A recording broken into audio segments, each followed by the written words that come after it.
Hey guys, tonight we journey to one of the darkest chapters in human history. World War II.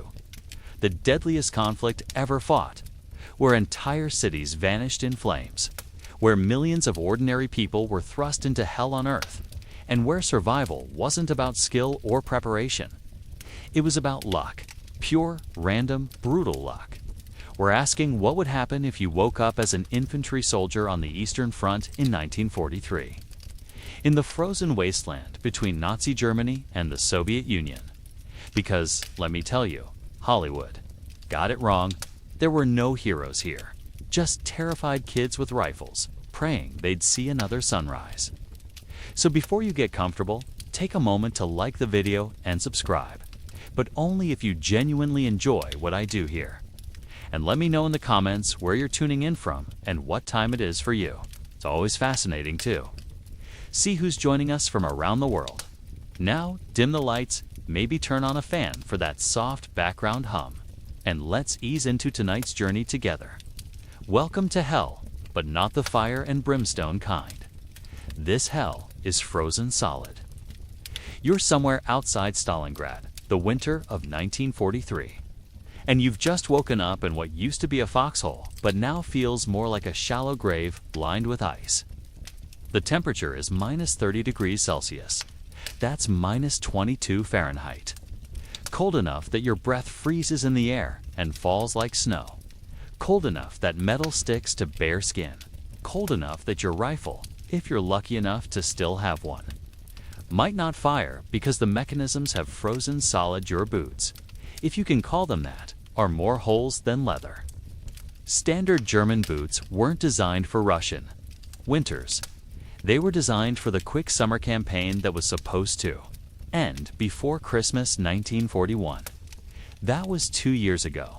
Your feet are wrapped in newspaper rags, whatever you could scavenge from dead bodies. And yes, you've been scavenging from dead bodies. Because dignity is a luxury you can't afford when frostbite is already turning your toes black. You're wearing layer upon layer of mismatched clothing. A threadbare summer uniform underneath, a stolen Soviet coat over that, maybe a civilian scarf if you found one. Nothing matches, nothing fits, nothing works. The cold cuts through everything like a knife made of winter itself. Your hands shake. Constantly, not from fear, though there's plenty of that, but from your body desperately trying to generate heat it doesn't have. And you're hungry. Not snacky hungry. Not skipped breakfast hungry. Soul deep, gnawing, desperate hungry. The kind of hunger that makes you consider eating things that aren't food. Leather belts, tree bark, paste made from wallpaper because it might have some nutritional value. You haven't had a proper meal in weeks. Your stomach has given up growling and settled into a dull, constant ache. But here's the thing about waking up on the Eastern Front. The cold and hunger aren't your biggest problems. They're just the background noise, because somewhere out there, in the gray dawn light, people are actively trying to kill you, and they're very good at it. The sound hits you first. Artillery. Not the dramatic thunderclap from war movies, but a low, constant rumble that you feel in your bones before you hear it. It never stops. Ever, day and night, shells scream overhead. Explode in the distance, shake the earth beneath you. Sometimes they land close enough that dirt and shrapnel rain down on your position. Sometimes they land close enough that you never hear them coming. You learned early not to stick your head up during daylight. Snipers. Soviet marksmen who've been hunting humans through bombed-out cities and frozen fields for months. They know every trick, every hiding spot, every moment of carelessness that gets soldiers killed. They're patient, experienced, and they never miss twice, so you stay low. Pressed against the frozen earth, trying to become invisible. But invisibility doesn't help when the shelling starts in earnest. When the ground shakes so hard, your teeth rattle. When the world becomes a continuous explosion of dirt, ice, and terror. You curl into a ball and pray to whatever God might still. Be listening that the next shell doesn't have your name on it, but praying doesn't stop artillery. And the barrage is getting closer, much closer, which means only one thing: attack incoming. Time to find out if you live or die today. And the smart money isn't on you. The shelling stops. Sudden absolute silence that's somehow worse than the noise. In that silence, you hear it. Voices, Russian voices, shouting orders, getting closer. Your hands find your rifle, a Mauser 98K if you're standard infantry, and you check the action with fingers so numb you can barely feel the trigger. 5 rounds in the magazine. Maybe a few more loose cartridges in your pockets if you're lucky. 5 rounds against an entire Soviet assault team. 5 chances to stay alive in a war where the average life expectancy of a frontline soldier is measured in days, not months. You peer over the rim of your foxhole, and that's when you see them. Gray figures moving through the snow, advancing. In a line, weapons raised. They look just like you, scared kids in mismatched uniforms, stumbling through frozen hell because someone with stars on their collar told them to. The only difference is they're trying to kill you, and you're trying to kill them. Your first shot misses. The recoil knocks you back against the frozen dirt, and your hands are shaking so badly you can barely work the bolt to chamber another round. Training is supposed to take over in moments like this, but your training was 6 weeks in Bavaria. Not this nightmare of ice and blood and industrial-scale murder. The return fire comes immediately. Bullets crack over your head, thud into the dirt around you. You fire again and again, and then your rifle clicks empty.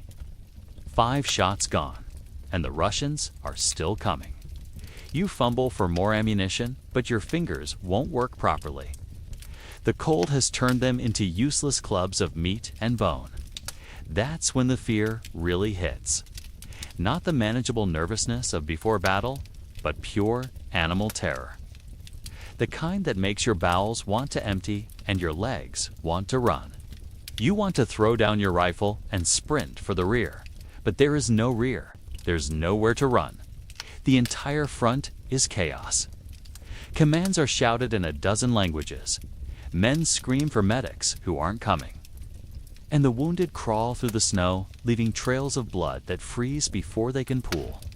You're trapped in a meat grinder that spans a continent, and the only choice is to keep feeding rounds into your rifle and hope the killing stops before it reaches you.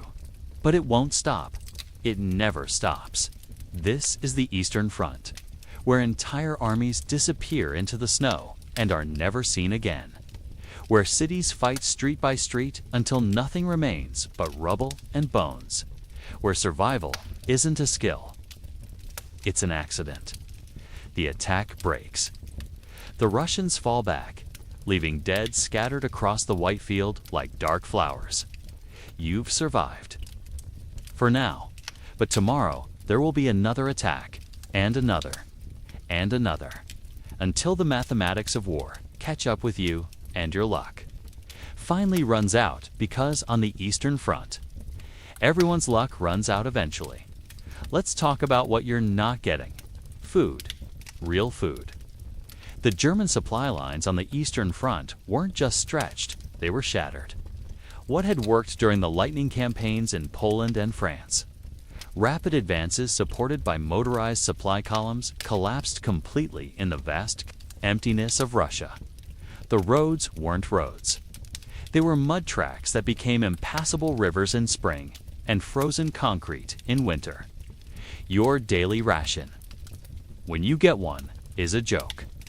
A thin slice of black bread that tastes like sawdust because it's partially made of sawdust. Maybe some ersatz coffee, which is roasted grain that dreams of being coffee someday.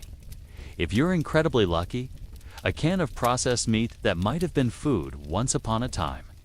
The official daily calorie allocation for German troops was around 3,000 calories per day. The reality, you're getting maybe 1,200 if you're lucky. Your body is eating itself to stay alive. You can feel yourself getting weaker, thinner, more brittle. Your clothes hang loose where they used to fit. Your helmet wobbles on your shrinking head, but the hunger makes you resourceful in ways that would horrify your former self. You've learned to eat things that aren't technically food. Tree bark boiled into a bitter soup, grass when you can find it under the snow, the inner soles of discarded boots boiled until they're soft enough to chew. You've caught rats and eaten them raw because cooking fires draw artillery, and you're not alone in this. Every soldier around you is doing the same desperate calculus of survival. Which means competition. Fights break out over scraps of moldy bread. Men die over a can of meat that's probably spoiled anyway. Unit cohesion breaks down when everyone is starving, because friendship can't fill an empty stomach.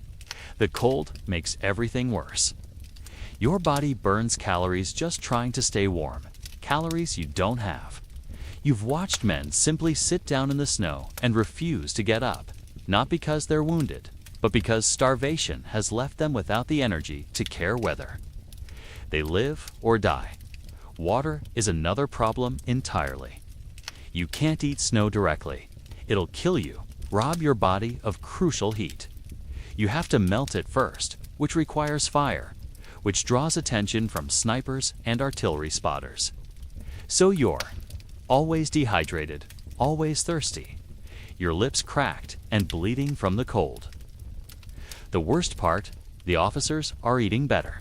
Not well, but better. They have access to the few supplies that make it through, while you subsist on promises and sawdust bread. It's a special kind of torture, watching your lieutenants eat actual meat while you gnaw on boiled leather. Food isn't fuel on the Eastern Front, it's hope. And you're running out of both. Your rifle is your lifeline, your tool, your only hope of survival. It's also trying to kill you. The Mauser 98K is a fine weapon. In normal conditions, accurate, reliable, well made. But these aren't normal conditions. In temperatures that make hell look like a tropical vacation, every piece of metal machinery becomes a potential death trap. First, there's the cold. Metal contracts in extreme temperatures, which means parts that normally fit together with German precision now have gaps. Springs lose their tension. The bolt action becomes sluggish, sometimes seizing completely. You've learned to sleep with your rifle inside your coat, using your body heat to keep the mechanism functional, which means you're even colder. But a frozen rifle is a useless rifle, and a useless rifle is a dead soldier. The ammunition is another nightmare. Cartridges can freeze in the chamber, making extraction impossible. You've seen men frantically working their bolts while enemy soldiers advance, because a stuck case turns your rifle into an expensive club. Oil lubricates nothing in this cold. It becomes thick as honey, then solid as rock. So you run your weapon dry and listen to metal grinding against metal with every shot. Cleaning is supposed to happen daily. With what? You don't have cleaning. Rods or oil or patches or any of the things that keep weapons functional. You use strips torn from clothing, melted snow, and hope. When your rifle jams, which it will, you clear it by feeling around with frozen fingers, hoping to dislodge whatever ice or dirt has stopped the action. But here's the real problem. You're not just fighting the enemy, you're fighting entropy. Every component of your weapon is slowly degrading. The wood stock cracks in the cold. The metal develops stress fractures. The barrel fouls with residue that you can't clean properly. Each shot brings you closer to catastrophic failure, and ammunition is precious.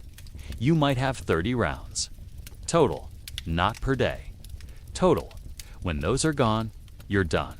There are no resupply runs, no ammunition bearers, no convenient stockpiles, just what you carry and what you can scavenge from the dead. You've learned to pick up enemy weapons. The Soviet PPSH submachine gun, crude but reliable. The Mosin Nagant rifle, which seems to function regardless of conditions. Because when your fancy German engineering seizes up in the cold, Soviet brute force engineering keeps working. But even if your rifle functions perfectly, you're still at a massive disadvantage. You're fighting an enemy that knows this terrain, that's adapted to these conditions, that has supply lines stretching back to factories that aren't being bombed every night. You have superior individual training and equipment when it works. They have numbers, motivation, and the home field advantage. Your rifle isn't just a weapon, it's a symbol of how completely unprepared you are for this war. German engineering, precise and sophisticated, meeting Russian winter, brutal and uncompromising. And winter is winning. You've been on the Eastern Front for 8 months now. 8 months of frozen hell, and you've seen things that will never leave your mind. Problem isn't just what's happening to your body. It's what's happening to your brain. Sleep doesn't exist anymore. Not real sleep. You might close your eyes for a few hours when the artillery dies down, but it's more like unconsciousness punctuated by nightmares. You dream of warm beds and hot food, then wake up to the reality of frozen ground and empty stomachs. Sometimes you can't tell the difference between dreaming and waking. Sometimes you don't want to. The constant stress has rewired your nervous system. Every sound makes you flinch. The crack of ice sounds like rifle fire. Wind through ruins sounds like incoming shells. You've developed what they don't have a name for yet. What future generations will call post-traumatic stress disorder.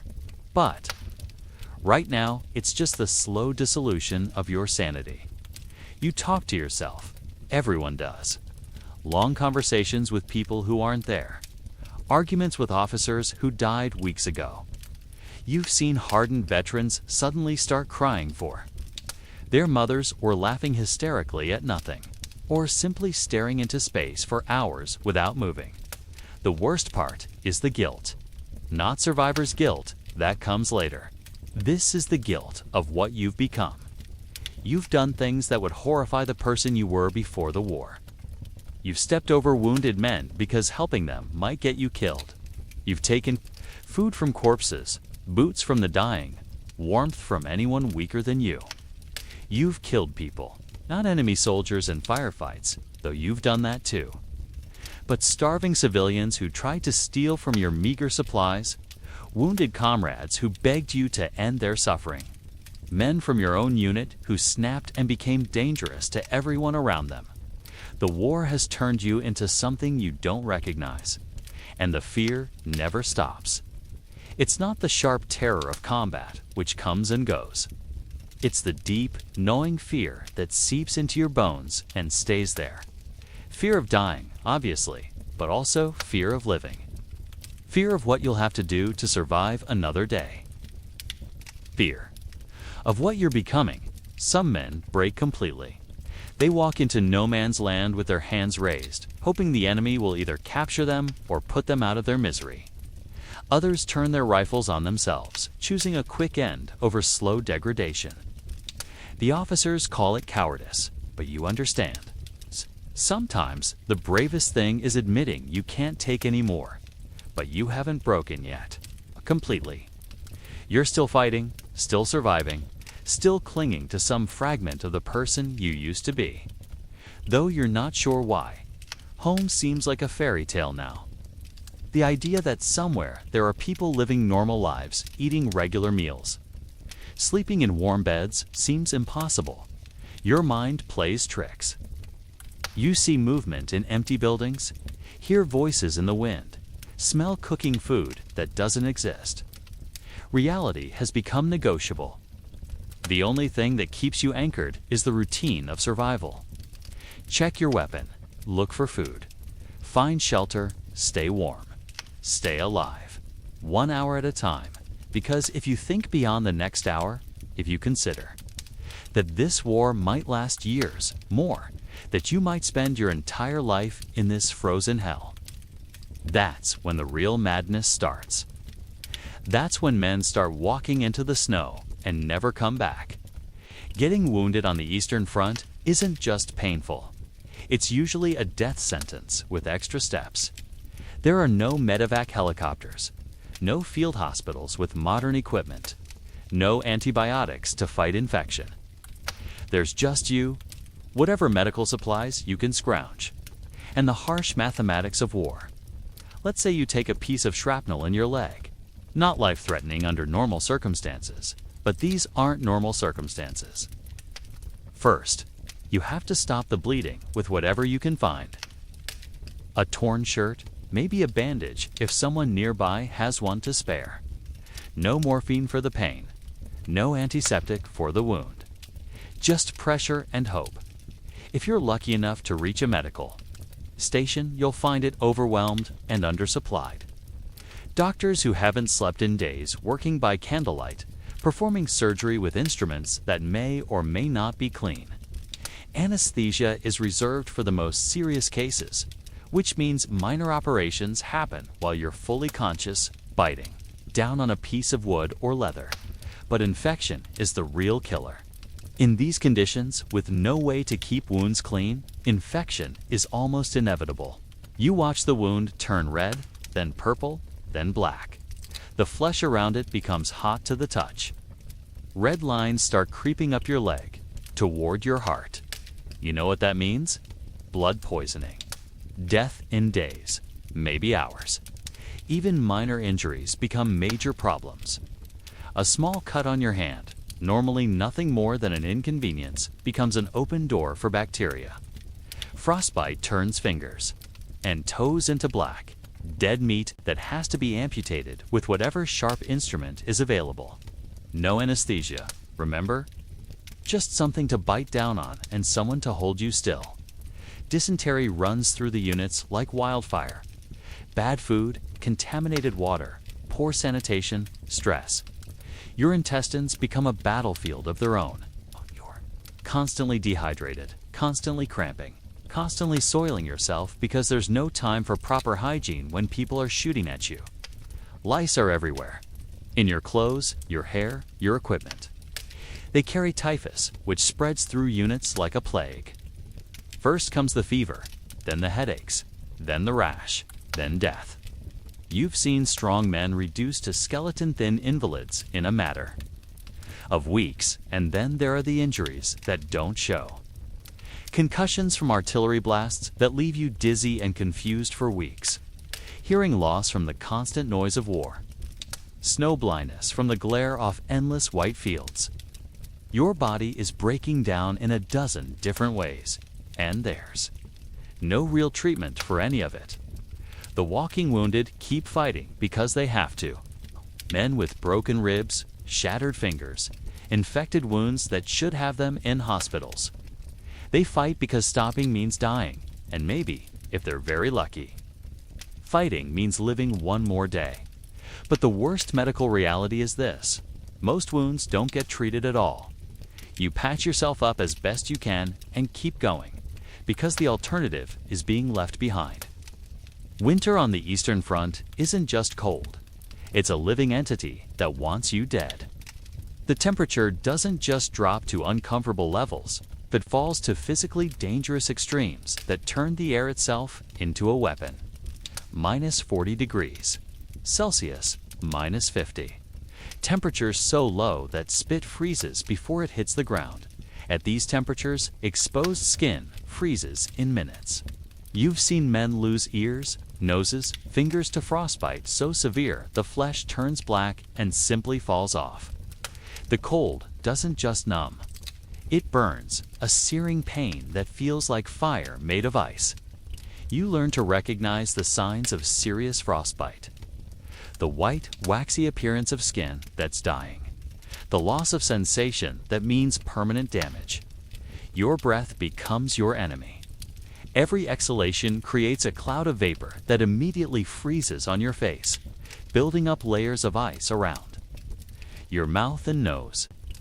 You have to break it off periodically or risk suffocating on your own frozen breath.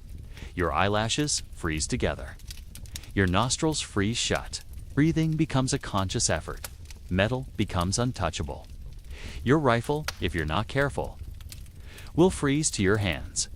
the water in your canteen turns to solid ice, expanding and cracking the container.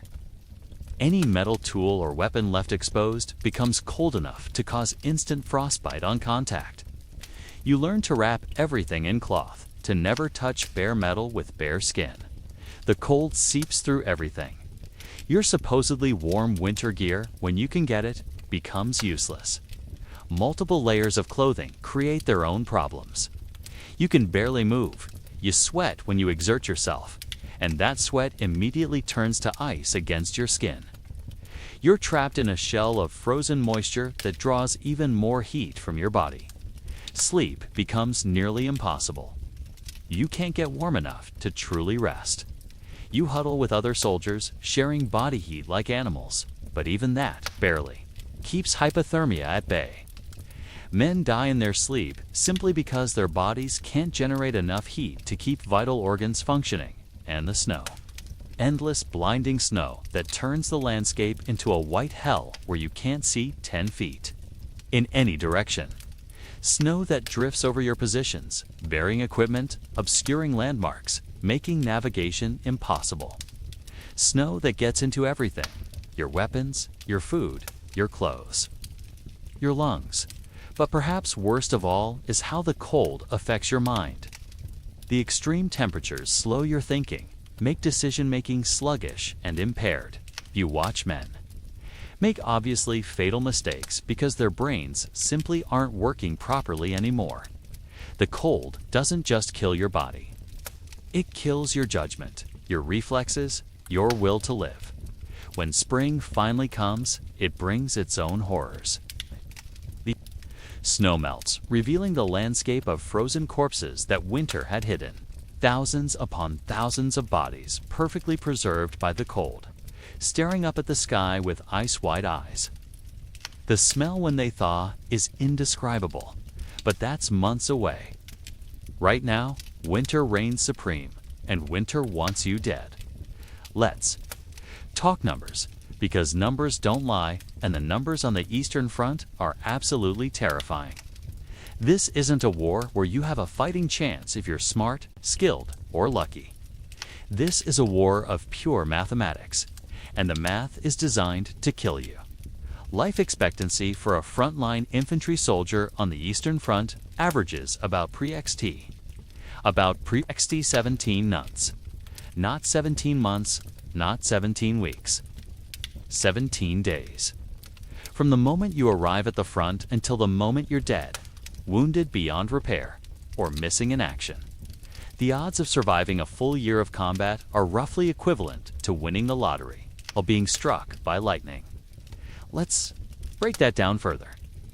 In an average infantry company of about 200 men, you can expect roughly 300% casualties over the course of a year. That's not a typo. The entire company is replaced 3 times over as men are killed, wounded, evacuated, or simply disappear. Units exist on paper long after every original member is dead. The Soviet Union lost approximately 27 million people during World War II. 27 million. To put that in perspective, that's more than the entire population of modern Australia. The majority of those deaths happened on the Eastern Front, in the grinding, brutal warfare between Nazi Germany and the Soviet Union. Villages, towns, entire cities were depopulated. But it's not just the raw numbers that are terrifying, it's the rate of loss. During major offensives, infantry units could lose 50% of their strength in a single day. In some of the worst fighting, battalions were reduced to company strength in hours. The Battle of Stalingrad alone cost both sides over 2 million casualties. 2 million people, dead, wounded, or missing in one city. And those are just the military casualties. Civilian deaths were even higher. The siege of Leningrad killed over 1 million civilians, mostly from starvation and disease. When cities changed hands, which happened frequently, the civilian population was often slaughtered wholesale. The Eastern Front wasn't just a military campaign. It was a war of extermination. You, as an individual soldier, are a rounding error in these calculations. Your death will be one tick mark among millions, a single data point in the largest killing machine in human history. There will be no telegram home, no flag-draped coffin, no ceremony. I'll simply stop existing, and the war will continue without. Pausing to notice, the artillery alone is mind-numbing in its lethality. The Soviet Union produced over 500,000 artillery pieces during the war. That's 500,000 guns, all dedicated to turning human beings into scattered meat. During major barrages, the front lines disappeared under a continuous rain of high, explosive shells. Men didn't just die in these bombardments. They were atomized, vaporized, erased so completely that nothing remained to bury. Even if you survive combat, the odds are still against you. Disease, starvation, exposure, accidents, all conspire to kill you in slower but equally certain ways. The lucky ones die quickly in battle. The unlucky ones starve to death in POW camps, freeze to death in hospital trains, or simply collapse from exhaustion and are left to die where they fall. This is what total war looks like. Not the sanitized version from history books, but the raw, mathematical reality of industrial-scale killing. You're not a soldier. Your ammunition expended as quickly and efficiently as the bullets in your rifle, and just as disposable. Here's what most people don't understand about the Eastern Front. It wasn't really one war. It was a dozen different wars happening simultaneously, each one deadly enough to be considered a major conflict on its own. And you, as a lowly infantry soldier, are expected to fight all of them at once. There's the conventional war, armies facing armies across established front lines, fighting for strategic objectives with tanks, artillery, and massed infantry. This is the war that appears in history books, with neat arrows on maps showing advances and retreats. It's also the least of your problems. Then there's the war behind the lines. Partisans, saboteurs, resistance fighters who appear out of the forests and disappear like ghosts. They don't wear uniforms. They don't follow the rules of war. They kill sentries in the night, ambush supply convoys, and booby-trap everything from doorways to dead bodies. You can't tell civilians from combatants because often there is no difference. There's the war against winter, which we've already discussed. A separate campaign fought against an enemy that doesn't negotiate, doesn't retreat, and doesn't take prisoners. Winter kills more soldiers than bullets do, and it kills them slowly, methodically, without mercy or meaning. There's the war for supplies. Every bullet, every scrap of food, every drop of fuel has to be fought for. Supply lines stretch across thousands of miles of hostile territory, constantly under attack from partisans and aircraft. The fuel to bring you ammunition might be more valuable than the ammunition itself. There's the political war. The Nazi ideology that started this conflict demands not just military victory, but racial extermination. The Soviets respond with equal brutality, ordering that no ground be given, that soldiers fight to the death regardless of tactical sense.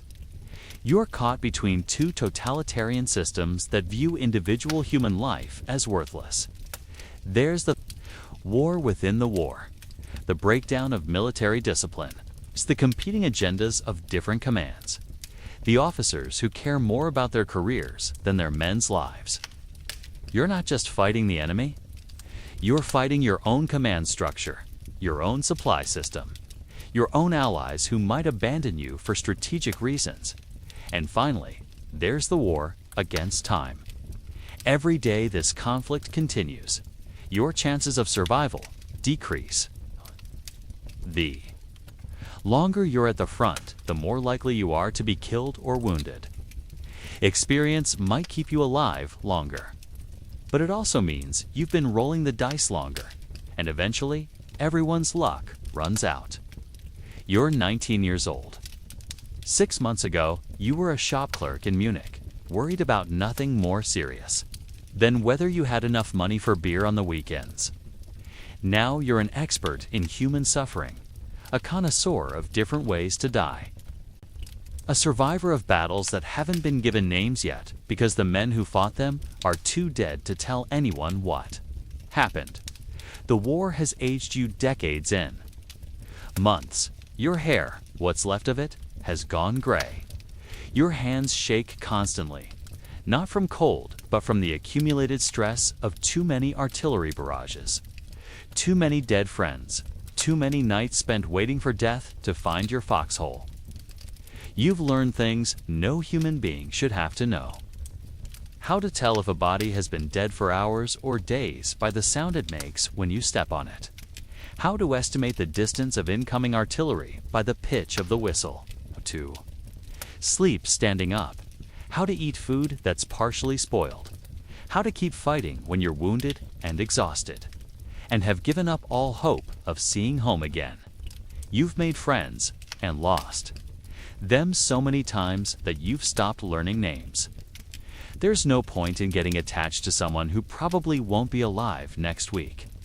The new replacements who arrive, fresh-faced kids from Germany who still believe in victory and honor.